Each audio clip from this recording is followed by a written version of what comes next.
Welcome everyone to the 2020 Audi Q3. This is the second generation model of Audi's subcompact crossover, one of the smallest vehicles they make, but this one has actually really surprised me of how great of a product it feels on the inside and behind the wheel.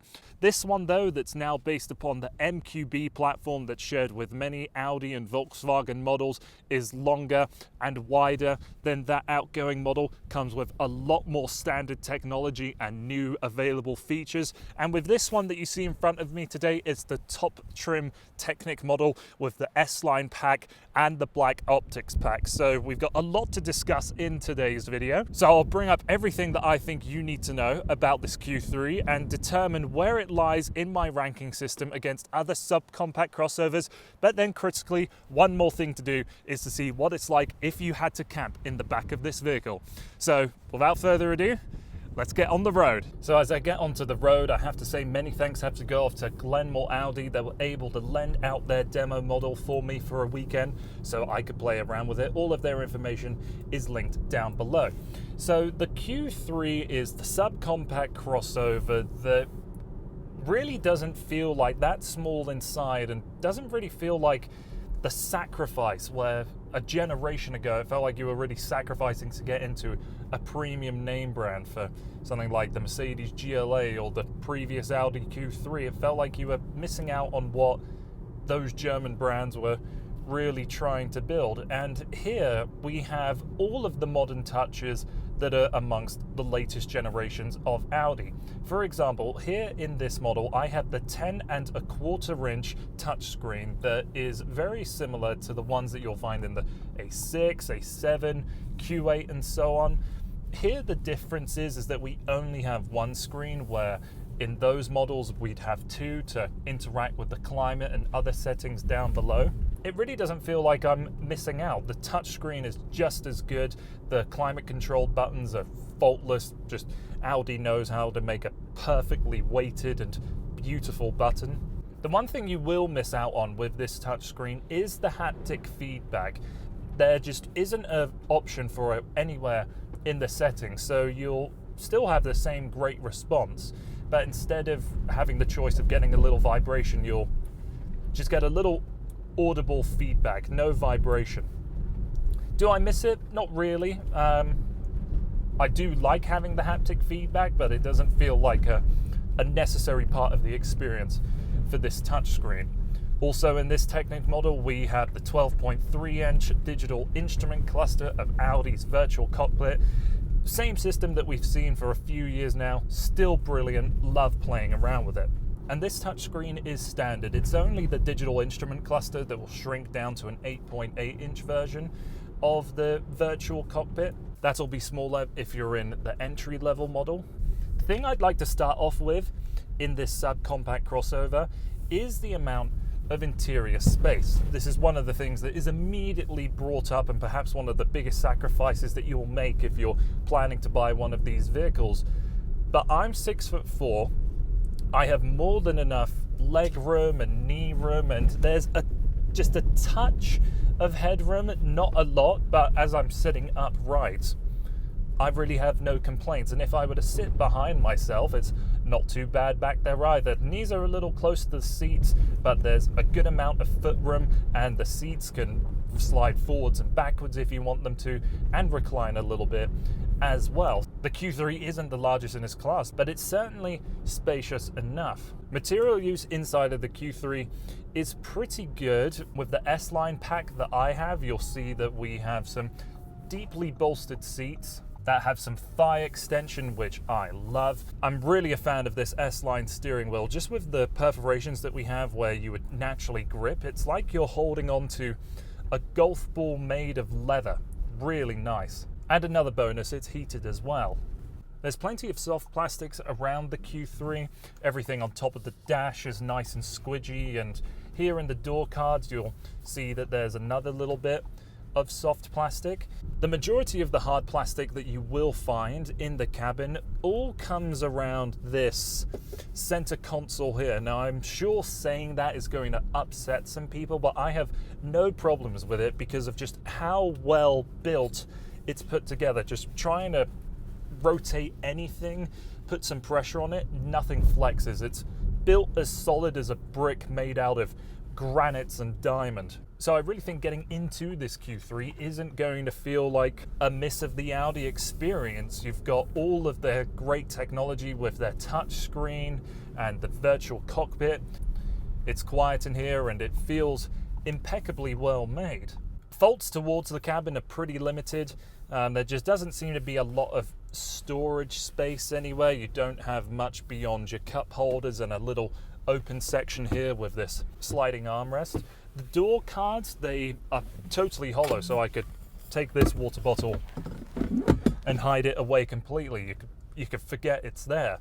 There is a mix of materials. You'll see we've got shiny black plastics, we've got this silver trim, and then a brushed metal accent right across with the Quattro label. And then this piece of plastic right above. I'm not sure what the design goal of it is. It isn't meant to be fake carbon fiber, which is a bonus, but I'm just not confident how it lays out in this interior here. With all of the mix match of different material types, I thought it would become an irritation, but it's classy. No material seems to be dominant over the other, and at night, one of the best things about driving any of these new Audis is the interior lighting. You've got tiny little strips here in this metal portion that leads into the door handle, just under the wireless phone charger, and it goes into the back seats as well. Are there really any other better cars to drive at night and be inside of than an Audi? What do you think? I personally think if I'm going to go on a midnight to 6 a.m. drive, I don't want any other car but an Audi.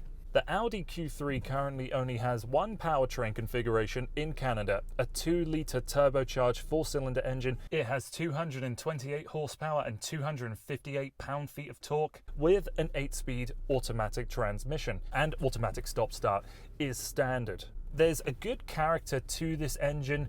It's pleasant to rev out, the turbo kicks in very early, and it feels like quite a sprightly thing. I enjoy driving this Q3. It isn't the most dynamic of cars though.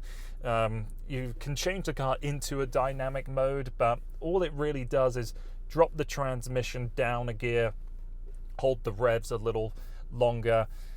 Doesn't really change around how this car feels.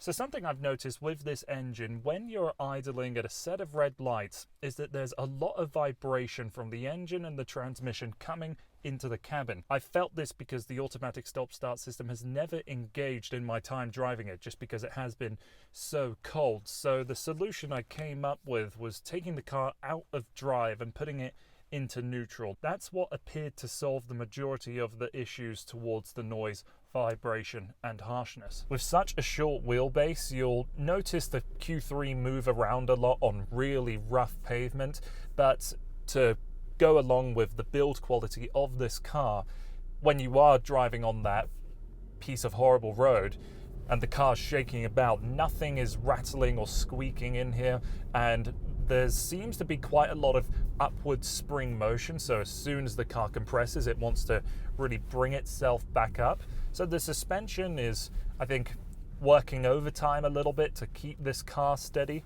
In town, it's quiet. On the highway, isn't as quiet as some of its competitors, but not enough to be concerned about.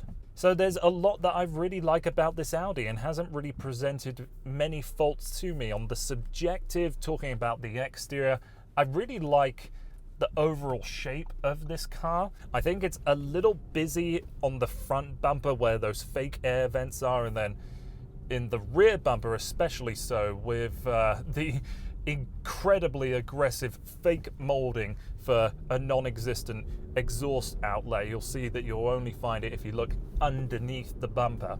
And so that really concludes everything I want to say about driving and what this car's like on the inside and how it feels. Let's now park up, talk about the Campus Paradise Index, and then we'll finish up this video and find out where the Q3 stands in my ranking system. So first things to do with the Campus Paradise Index is to open up the power tailgate that we have here, and there's quite a few things that I want to share that are in the back of this Audi. So first of all, we do have a trunk lid, or a security cover I should say, that can very easily come out and be put aside. If you want to put this underneath the false floor, you can, but there's a little bit of work that has to go into it. So first of all, you have these additional sections that are split, just a little cubby where you can put the cargo net, and here you just have the safety kit back here. If you lift up, this won't fit in, but you have these dividers that are easily separated and can be put away. So if you forget about those and slide this under, you can very happily have this false floor cover and hide away your security cover. If the security cover wasn't underneath, you could lower this false floor a couple inches or so to give you a little bit more space, but really the amount of space that's going down in there isn't enough to really hide away anything more than a laptop, I think. And this is a clever little support system that when you're raising the security cover up and down, these things will hold it in place. I like that feature. Now, here's a little bit of a criticism that I have towards the Audi. You see that we've got 3 independent folding seats, and the middle one can fold down easily by just grabbing the button and pushing it away. But these ones, there's no way to do so. You have to go round to the doors and pull on the straps to make those go down. And I think that's a little bit of a shame, but really at the end of the day, it's not going to take enough points away from this vehicle at all. Close up the doors. You can see that there's a little bit of a lip when it comes to the top end of those seats, but it doesn't look all too bad. So let's get in and see if I could happily lay down in the back of this car. Okay, so climbing into the back of the Audi, there are a few concerns that I have. Firstly, it's going to be quite difficult for me to lay down in this car at all. My feet are hanging out the back, and I'm really not confident putting my weight down on this security cover or the false floor here, just because as I was climbing in I could feel it flex a little bit. So putting my hip up onto here is this really hard seat back, and you can see that the hinges are exposed down here as well. So there really isn't a lot of space in here to lie down, even for a subcompact crossover. Even though there's a lot of space here in the footwells to hide things away, I honestly wouldn't really recommend lying back here with 1 or 2 people. So a little bit of a ding for the Audi there. So that concludes all of my thoughts with the Audi Q3, a much more interesting car than I thought it was going to be. I thought it'd be a bit tame, a bit appliance-like, not really have a lot of personality. But with how well this car works in every day-to-day circumstance, and how I really truly love being inside of this car, it's quickly become one of my top picks in this segment. Personally, there's a few things I wouldn't opt for to save myself a little bit of money, but if you're going out there to shop for a premium subcompact SUV, I think this Audi Q3 is a segment leader. So that's been everything from me. Thank you so much for taking the time to watching this video, and many thanks again. Have to go off to Glenmore Audi that allowed me to spend the weekend with their demo vehicle. All of their information is linked down below. And if you wouldn't mind liking and subscribing and all the other things that go along to support a channel, be greatly appreciated. Thanks a lot. See you again soon.